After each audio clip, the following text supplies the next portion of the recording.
Fala, gente, tudo bem? Bem-vindos a mais um painel. Hoje a gente vai falar sobre como as indústrias podem aprender com as estratégias de tração das startups. Meu nome é Lucas, sou CEO da AAA. A nossa missão aqui na empresa é basicamente ensinar inovação. Todos os dias, absolutamente todos os dias, a gente produz novos conteúdos para levar para os nossos assinantes, conteúdos que a gente precisa entender desse mundo em constante transformação. E é um prazer estar aqui com vocês, com mais de 20 empresas aí fazendo esse evento acontecer.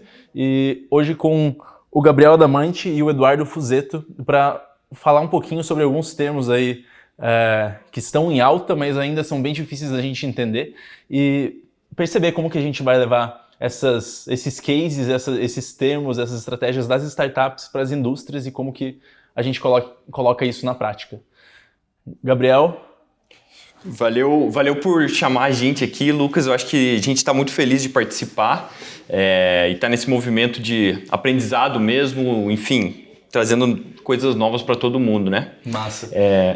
Vocês contam um pouquinho sobre vocês dois, claro. O Eduardo e o Gabriel, talvez a trajetória de vocês até chegar na Tractor, né? Sim.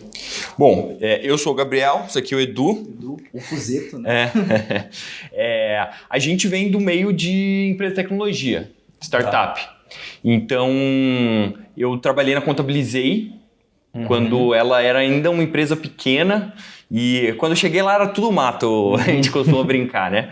E daí, cara, fomos pegando esse processo de amadurecimento da empresa e tal, fui me enfiando dentro do marketing e com isso eu fui aprendendo mais sobre essas metodologias que as startups usam para crescer, sim, sabe? Depois disso, trabalhei em alguns outros lugares como consultor e, por fim, a gente acabou fundando a Tractor, que é a nossa consultoria de marketing, de growth marketing e de tração para startups. Bom, assim como o Gabriel, eu comecei, ele não citou isso, mas eu comecei trabalhando no Movimento Empresa Júnior. Então a gente teve o nosso primeiro contato com negócios da nova economia ali. E logo na sequência, assim como o Ada também, eu entrei na Contabilizei, no atendimento, e a partir dali a gente acabou se aprofundando dentro da estrutura de aquisição de clientes. Vocês dois são frutos da Contabilizei. Sim. Frutos da Contabilizei. Logo depois de sair da Contabilizei, eu comecei a prestar consultoria para algumas empresas. Logo em seguida também puxei o ADA, a gente passou a prestar consultoria junto. Com o tempo, essa consultoria, que era ali uma coisa que a gente fazia para alguns poucos clientes, acabou virando a Tractor, que é a nossa consultoria de growth tração. Então a gente está inclusive completando 1 ano de vida agora no mês de outubro. Que massa, que massa. E estão com vários trabalhos já. Eu conheci, na verdade, o Ada, eu vou chamar pelo apelido agora também, como professor, na verdade. Você foi meu professor de um curso de Growth Marketing que eu fiz e fiquei completamente surpreso porque sou uma pessoa que estou inserido no mundo das startups, estou estudando constantemente, consumindo esse tipo de conteúdo e, cara, tive o prazer de conhecer um monte de coisa nova, de trazer várias coisas, inclusive para a AAA. E acho que entrando um pouquinho mais a fundo aí, Growth Marketing. Então, Growth Hacking é uma palavra que está todo mundo falando. Eu acho que talvez algumas pessoas conheçam um pouquinho, mas não custa a gente dar uma explicadinha também. Mas o Growth Marketing, conta um pouquinho pra gente o que é isso e também, na prática, assim, o que vocês estão fazendo nesse processo quando vocês chegam nas empresas. Massa. Eu acho que é importante a gente contextualizar um pouquinho quem são nossos clientes, o que a gente faz, né? Porque às vezes fica muito no ar. Enfim, a gente trabalha com empresas que estão em estágio um pouquinho mais avançado de startup, então são mais scale-ups, por exemplo, a Ponto Mais, que é a maior empresa de ponto online da América Latina, ou a Troc, que é a maior brechó online do Brasil, são empresas que eles já têm tração, certo? Perfeito. E elas começaram a sentir necessidade de otimizar o resultado e conseguir crescer mais rapidamente, certo? Então, esse é o contexto que a gente entra. Então, a Tractor trabalha hoje com Growth Marketing, que é essa disciplina do marketing que ela tenta trazer um pouquinho da metodologia científica para abordagem de como você faz o marketing, certo? Como você falou, tem todo esse hype sobre growth hacking, todo mundo falando sobre isso e tal, e muitas vezes as pessoas têm uma ideia que existe uma bala de prata. Sim. E que você vai encontrar uma tática, um hack que vai explodir seu negócio. Cara, qualquer pessoa que trabalha no mercado sabe que isso não é verdade, sabe? E que não existe bala de prata para nada e que o único jeito de fazer as coisas funcionando é trabalhando pra caramba. E o Growth Marketing, ele traz isso. Ele é uma metodologia que te ajuda a testar várias ideias, vários canais, de uma forma estruturada para que você consiga um resultado mais efetivo na hora de adquirir clientes, reter clientes e explodir o seu negócio, basicamente. É importante lembrar também que o Growth Marketing ele não é necessariamente um processo ou uma técnica ou alguma coisa pontual que tu vai fazer. Ele acaba sendo até mesmo uma perspectiva de como desenvolver as ações dentro de uma equipe de marketing, enfim, de uma estrutura de aquisição de clientes. E aqui um parêntese, né, bem importante, o Growth Marketing ele é muito pensado também, não só para estruturas de marketing, ele é pensado também para equipes que desenvolvem produtos, né? Quando eu digo produto, software, enfim.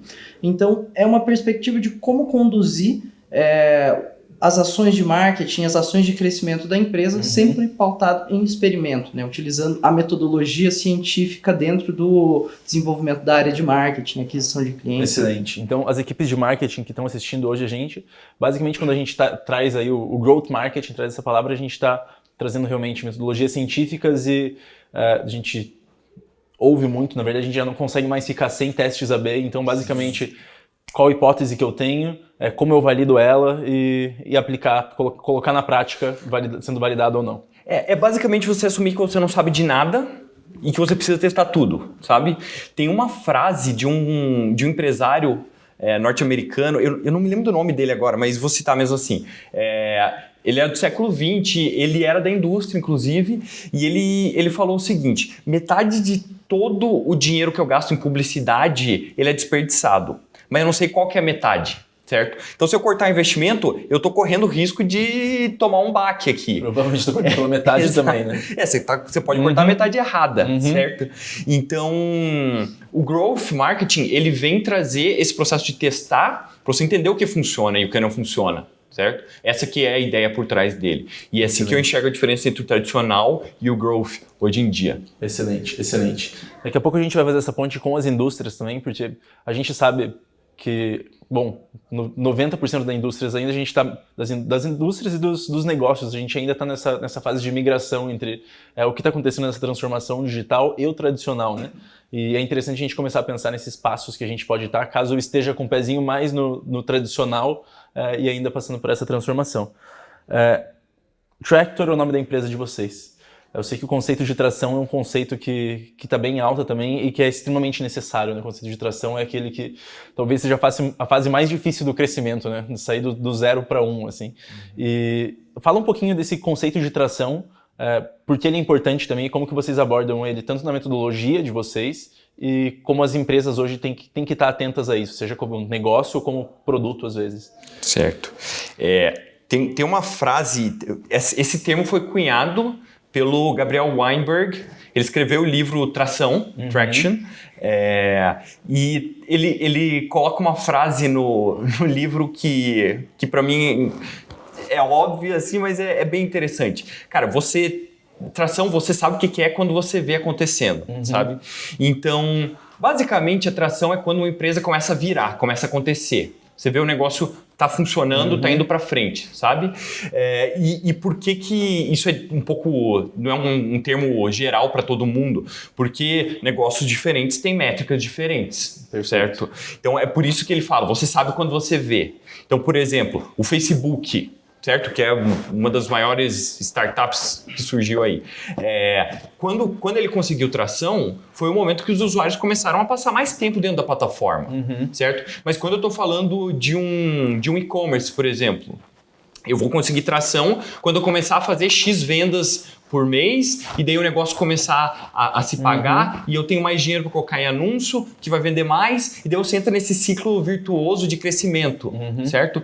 Então, a tração, para mim, ela é o primeiro passo pro ciclo de crescimento. É a parte que você soa, que você se ferra muito para conseguir fazer o negócio começar. Depois que ele começa, você vai entrando nesse ciclo e vai otimizando sempre o negócio. Perfeito.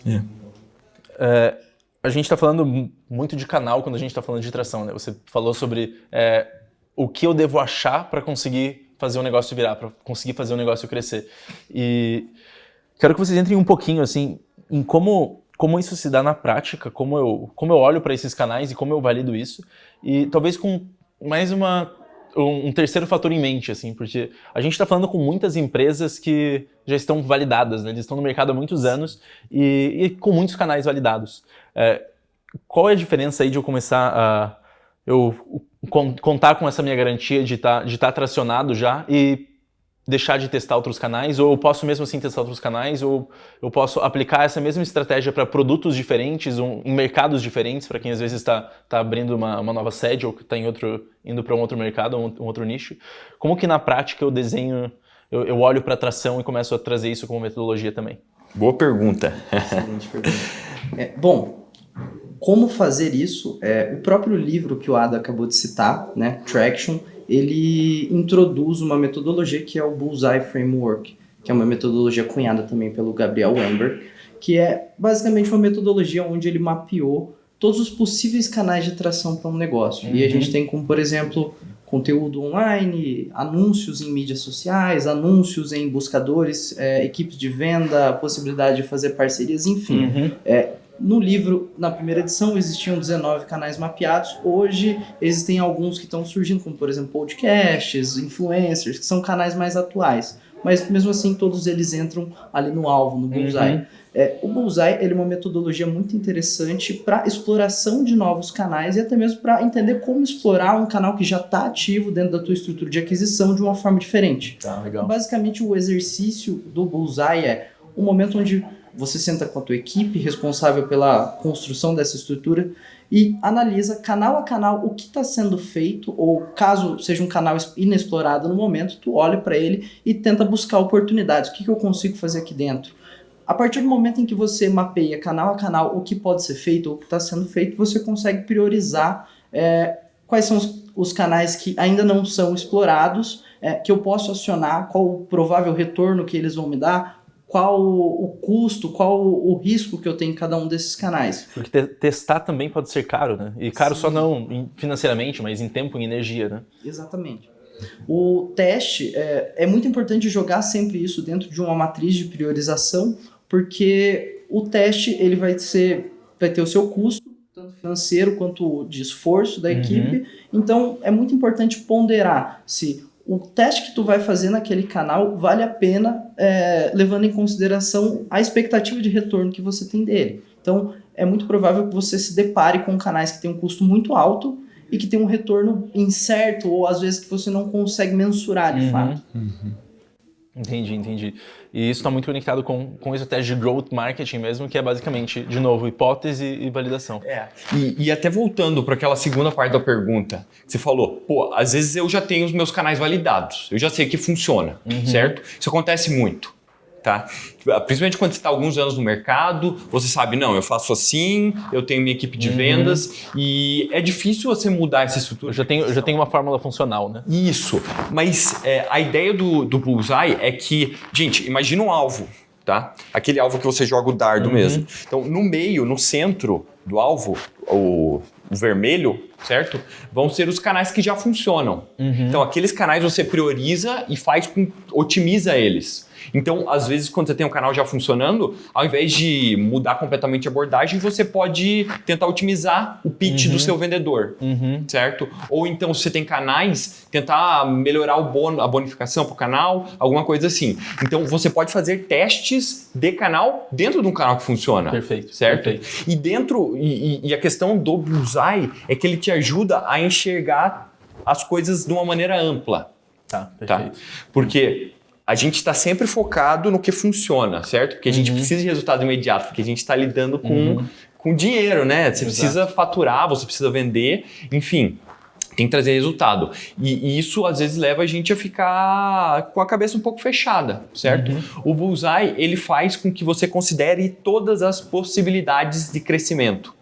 Tudo que existe. Então, com isso, você é forçado a olhar para algumas coisas que você não olharia normalmente, e daí sai muita ideia legal. Estratégias não óbvias, assim. Isso, né? Você é forçado a ser criativo, sabe? Legal. Então, mesmo eu tendo canais funcionais, eu consigo correr esses testes dentro dos meus canais e como eu consigo também fazer outros testes e integrá-los possivelmente, ou fazer testes onde... Porque a gente fala de um canal hoje, mas às vezes com uma mídia, por exemplo, consigo levar ela para diferentes canais, ou com a mesma estratégia para diferentes canais. Vocês fazem esse tipo de integração também? Como funciona isso? Tem esse negócio hoje, está todo mundo falando de omnichannel, certo? Sim, com certeza, um canal influencia no outro, e eu vou dar um exemplo aqui básico de D2C, certo? Que é o Dollar Shave Club. Cara, quem nunca viu aquele vídeo do Dollar Shave Club? Que é um vídeo mó legal do cara num galpão falando sobre as lâminas e tal. Cara, aquilo foi um canal de conteúdo, certo? Que viralizou. Então, conteúdo, marketing viral. E daí foi para PR, PR não convencional, relações públicas. E, então, uma coisa alimenta a outra e daí alimenta o orgânico deles, porque as pessoas passaram a procurar sobre isso. Enfim, então eles vão fazendo conexões entre um e outro de uma forma que, às vezes, um teste que você faz que é muito bem sucedido influencia positivamente nos outros canais de aquisição. E o olhar para todas as possibilidades de canais também é um excelente movimento para você conseguir otimizar canais de resistentes. Por exemplo, é muito comum na indústria você trabalhar com, por exemplo, representantes comerciais, afiliados, alguém que revende o teu produto.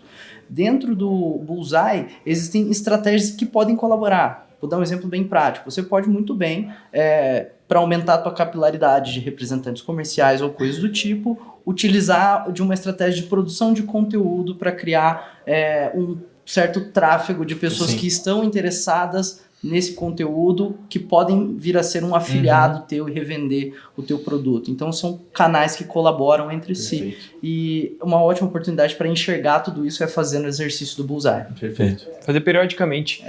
Tem mais uma coisa que é legal lembrar, né?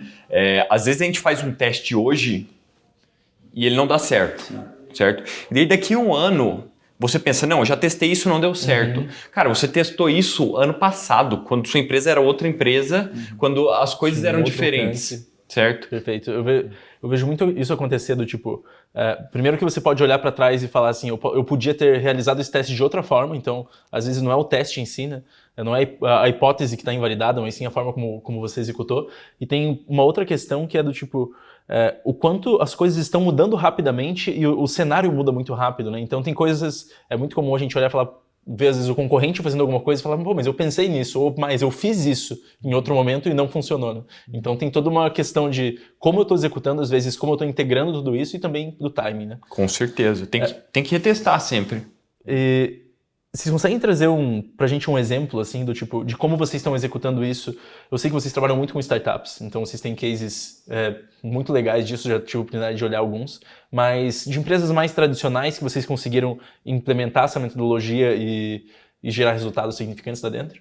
Sim, eu acho que o nosso primeiro case, né, foi o primeiro cliente atendido pela Tractor. Na verdade, foi um cliente atendido até mesmo antes da gente ser Tractor, que é a Delta Containers. Ela é uma empresa extremamente tradicional, atua num setor muito tradicional também. Ela vende e faz a locação de containers marítimos, né? Também faz a construção de, enfim, lojas e casas nesse... Bem diferente de um software. Exatamente, bem diferente de um software.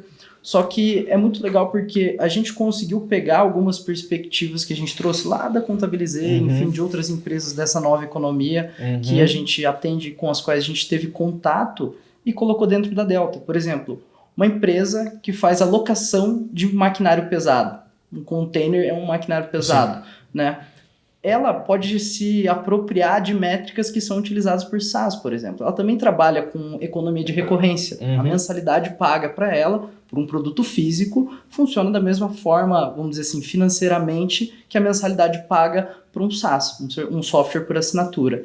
Então, a partir do momento em que a gente começou a olhar as métricas da Delta, com essa perspectiva, vamos dizer assim, mais moderna, a gente pensou, por que não também usar algumas estratégias de exploração de canal mais modernas também dentro da Delta. Tanto que lá foi um dos nossos primeiros clientes onde a gente rodou o Bullseye. Então, rodando o Bullseye, a gente conseguiu trazer uma perspectiva nova para a empresa no seguinte sentido.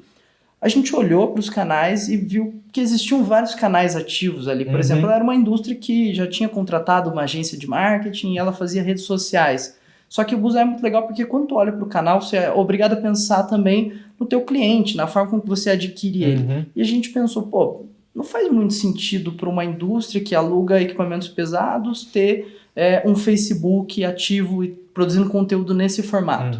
Então, da mesma forma que a gente pode levantar canais por meio do Bullseye, a gente pode usar ele para matar canais que não fazem sentido também. Perfeito. Então, esse é um dos benefícios. Ao mesmo tempo, a gente conseguiu extrair alguns canais ali, como, por exemplo, a produção de conteúdo e a mídia digital, e a gente começou a criar uma estrutura de aquisição para a Delta, que, mais uma vez, é a empresa do setor tradicional, meu Deus, acostumada com cold call de vendedor. A gente começou a criar uma estrutura digital muito mais escalável do que um vendedor fazendo ligação atrás de ligação, e muito similar também à estrutura de uma startup. A gente brinca que, cara, a estrutura da Delta não perde nada. Hoje a Delta funciona como uma startup, o comercial deles. Poxa, eles usam um CRM, eles recebem lead via inbound, eles fazem vendas, tem métricas de startup, então assim, eles podem lidar com maquinário pesado, com material industrial, certo?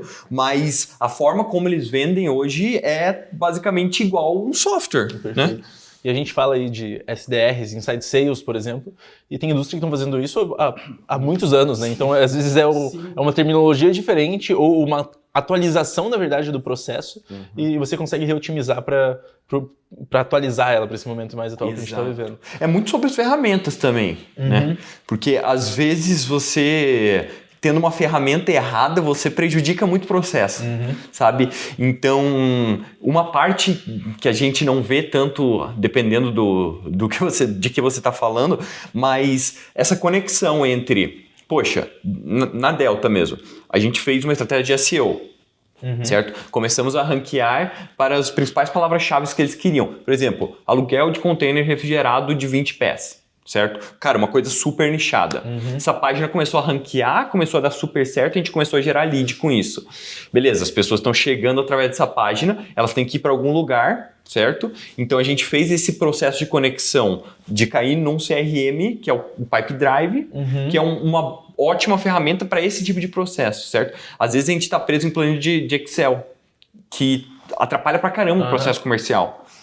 E muito legal isso, porque é realmente esse processo de atualização mesmo, de pequenos processos, pequenas ferramentas que você coloca, que você já tem uma equipe ali de profissionais que são excelentes, super capacitados, e são pequenas giradas de chave que podem duplicar e triplicar o resultado. A gente teve uma dificuldade de implementar na hora, né, o Pipe Drive. A gente teve um pouco de dificuldade na implementação do software, porque ele quebrava o modelo com que as coisas aconteciam ali dentro, né? O CRM, ele transforma... O CRM nada mais é do que um gerenciador de processo voltado para venda. Então, ele transforma o fluxo de venda em um processo. Então, ele transforma a venda num processo estático, né? Até então era algo dinâmico, assim, eu posso começar vendendo, fazendo A, e depois eu vou para B, e depois eu gero a proposta. Não, a partir do momento em que caiu num CRM, tu processualiza isso. Sim, e as pessoas têm de seguir esse fluxo. E dói, né? Dar esse passo e se acostumar com o processo. Mas é muito bom também porque o processo é uma das premissas de escala. Então, com processos bem definidos, a gente consegue obter mais escala para a equipe comercial da empresa. Então, não só tem o ganho de gerir leads de uma nova fonte, mas a gente consegue gerir eles com muito mais eficiência. Bom, vou abrir um outro tópico aqui, que é o que vocês estão vendo hoje em relação à indústria, essa transformação de negócios tradicionais, que já não são mais tão tradicionais, né? Então, quando a gente olha lá para fora, a gente está vendo, às vezes, entregas comuns já de uma forma completamente diferente. E quais tendências vocês conseguem trazer para a gente quando a gente olha para marketing, para growth, pensando nesse quem está assistindo a gente agora? Que esse cara que está na indústria hoje, às vezes, pode estar num modelo bem tradicional. O que a gente está vendo aí que com certeza vai começar a impactar a gente aqui daqui a pouco, ou já está impactando? Então, eu acho que a primeira tendência que já está acontecendo, já é realidade, que o pessoal que já está na área deve conhecer também, é D2C, certo? Que essa coisa mágica da internet que ela pode cortar o atravessador, certo? Então, muitas vezes você tem um produto que sozinho você dificilmente consegue vender ele no canal tradicional, porque você vai ter toda uma estratégia de distribuição, vai ter que ter capilaridade, tudo isso. E a internet te entrega isso de uma forma maravilhosa, certo? Então, eu já citei agora, um pouco mais cedo, o Dollar Shave Club.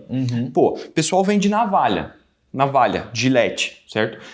Primeiro, quem consegue entrar nesse mercado que eu acabei de falar, Gillette? O produto é sinônimo da marca, certo? Ninguém consegue entrar nesse mercado por um meio tradicional. E quantas cadeias tem no meio para eu conseguir produzir e entregar, né? Até chegar na banca ali da esquina, por exemplo. Com certeza, é um produto muito complexo e um mercado muito validado que é difícil você entrar, você não entra. Ninguém consegue vender uma Gillette nova, porque eu tô falando Gillette aqui, certo? É uma navalha. E eles conseguiram simplesmente fazer um clube de assinatura de navalhas. Cortando todo o meio de caminho. Acho que um ponto legal, a gente falou D2C várias vezes, mas D2C a tradução é Direct to Customer. Então é direto ao cliente. Acho que conecta muito. Sim. É o cara que está lá na ponta produzindo e ao invés de trabalhar toda uma cadeia logística aí de passar às vezes por 2, 3 intermediários, ele envia direto para o cliente.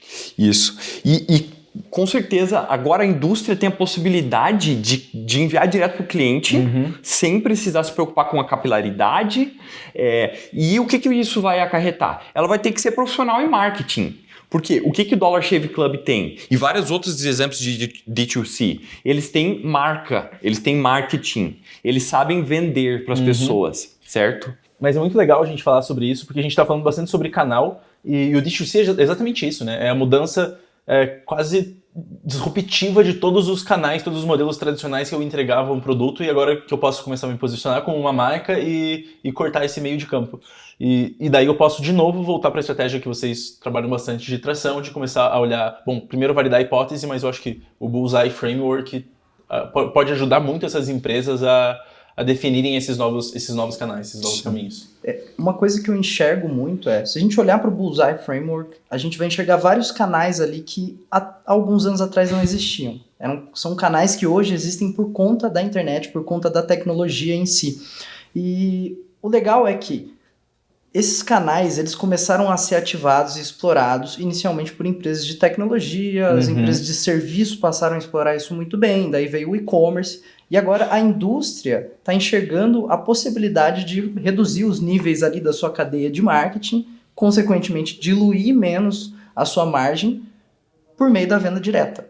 Então, o D2C é basicamente a indústria se apropriando de canais, vamos dizer assim, mais tecnológicos dentro da tua estrutura de aquisição de clientes. Então, antigamente, para eu ter capilaridade sendo uma indústria, eu precisava de vários níveis. Eu precisava de um revendedor macro, que ia vender para um revendedor micro, e depois ia chegar num retail, que chegaria no consumidor final. Isso num modelo muito simples. Hoje, a gente tem casos como, por exemplo, a LiveUp, que é uma empresa de São Paulo, que foi investida por um fundo que a gente conhece muito bem, foi investido pela Kazek, que é um fundo que, a priori, só investe em startups.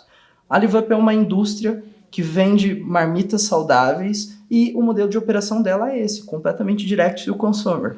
Então, assim, eles até têm pontos de venda físicos, que é um teste que está sendo feito hoje, mas a venda é feita de forma digital, coisa que seria muito difícil sem a internet. Na verdade, seria completamente impossível, né? Eu acho que a pergunta que fica será que é possível vender o seu produto, sei lá, através de marketing de influenciadores? Tem produto que eu acho difícil mesmo, mas tem outros, cara, tenta. Pode ser que você tenha uma mina de ouro aí escondida, sabe? Agora que você citou, tem um caso muito legal de D2C, é um dos casos mais famosos dos Estados Unidos, se eu não me engano o nome da empresa é Mattress. Eles vendem colchões. Então, um parêntese, assim, antes de entrar no formato da venda deles. É muito legal porque você vê o modelo de venda impactando na, vamos dizer assim, construção e segmentação dos produtos. Eles são uma empresa, eles se posicionam como, a gente vende um colchão que é perfeito para todo mundo. Então eles têm um grau de padronização muito grande. E isso daí é bom quando tu trabalha com uma plataforma de venda digital, porque você cria um fluxo de compra único e muito claro para todos os usuários. E voltando, e é muito legal porque a Mattress, assim como o Dollar Shave Club, eles vendem colchão, que é uma coisa meio sem graça, assim, né? Se você for ver. Não é um marketing muito empolgante. Mas eles vendem colchão de uma maneira muito legal. Tanto que eles utilizam muito de marketing influencer. Então, por exemplo, eu vi que no lançamento da loja deles em Nova York, eles chamaram alguns rappers para participar disso. Você não imagina as marcas de colchão que a gente tem aqui. Eu sei que eles tiveram conseguiram explorar do canal Viral Marketing muito bem, utilizando a Kylie Jenner, que é uma das principais influenciadoras do Instagram, enfim, do mundo, para vender colchão. Então, mesmo um produto que às vezes não é tão sexy assim, pode se utilizar de canais como influenciadores, por exemplo. Completamente não óbvio, né? Isso, e não sei nem se existe mais essa coisa de marketing chato, de produto chato. O que existe é marketing chato, certo? Eu me lembro de um case de uma seguradora norte-americana, a Gecko. Cara, eles simplesmente vendem seguros, que deve ser uma das coisas mais, teoricamente, chatas do mundo, certo? Você não quer pensar em seguro quando você tá, sei lá, se divertindo numa festa, alguma coisa assim. Mas eles conseguiram fazer os anúncios pra TV mesmo, pro YouTube também, mais divertidos que eu já vi. Tipo, tem um que tá uma família jantando e daí, de repente, todo mundo trava, fica parado assim, e um Golden Retriever entra e começa a comer o macarrão da menina, assim. E eles conseguem vender seguros com uma propaganda dessa, sabe? Então, às vezes, seu marketing pode ser mais divertido também, só tem que pensar em como fazer isso funcionar. Cara, e é muito interessante também que eu tenho certeza que a comunicação da Gecko destoa das outras seguradoras, porque essa é uma lacuna que é deixada ali nesse mercado. Não tem ninguém fazendo alguma coisa nessa linha, vamos dizer assim, mais divertida. Então, é uma oportunidade para empresas que estão em setores mais tradicionais, indústrias, se posicionarem de uma maneira que elas vão conseguir chamar muito mais atenção dentro daquele segmento onde elas estão. Coragem para convencer os gestores daí, né? Coragem.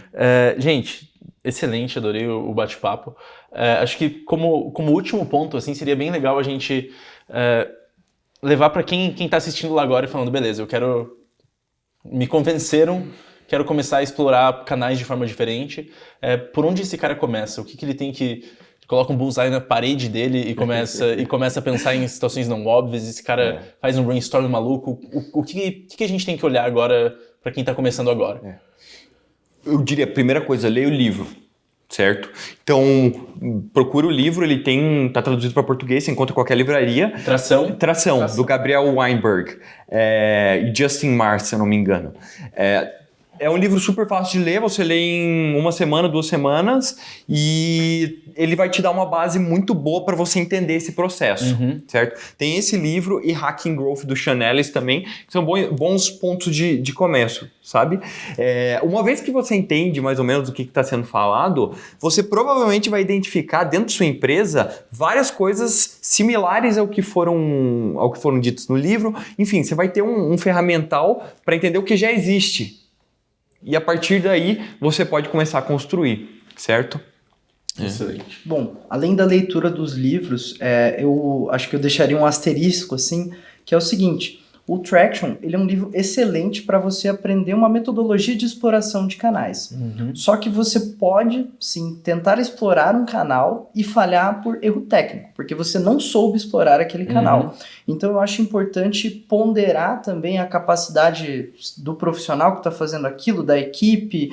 Às vezes é o caso de buscar uma ajuda fora para explorar um determinado canal. Então, muita atenção à execução técnica, e aí sendo um pouquinho mais específico, por exemplo, mídia digital, SEO, redes sociais, são canais que, vamos dizer assim, esses canais mais modernos, é muito fácil você pecar tecnicamente ali, rodar por 6 meses e não dar certo. E culpar o canal. E culpar o canal. Uma outra observação também, esses canais mais recentes, principalmente aquilo que a gente chama de orgânico, né, SEO, inbound, existe uma tendência de que para que esses canais tracionem, você precisa de mais tempo. A gente costuma sempre falar, não existe resultado de marketing digital no curto prazo e sem constância. Então, você vai precisar de um bom tempo testando alguns canais, né? Alguns podem ser bem explosivos, mas normalmente você vai precisar de tempo e você vai precisar de constância. Não adianta postar 2 blog posts por semestre e achar que você vai ter algum resultado com isso.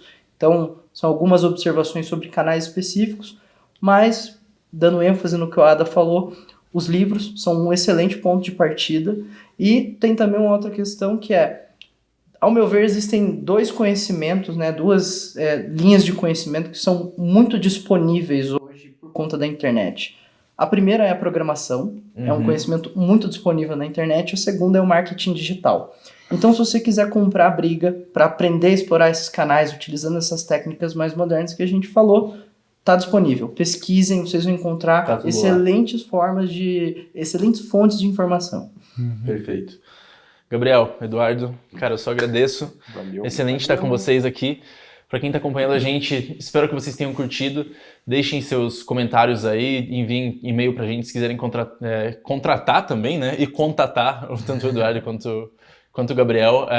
A gente vai deixar os contatos deles aqui. Desejo para vocês aí uma ótima semana. Continuem aproveitando os nossos conteúdos, vão estar saindo mais deles e indiquem a semana de marketing e vendas para a indústria aí para quem está com vocês, para quem precisa assistir esses vídeos, que as inscrições ainda estão abertas, beleza? Obrigado e até mais!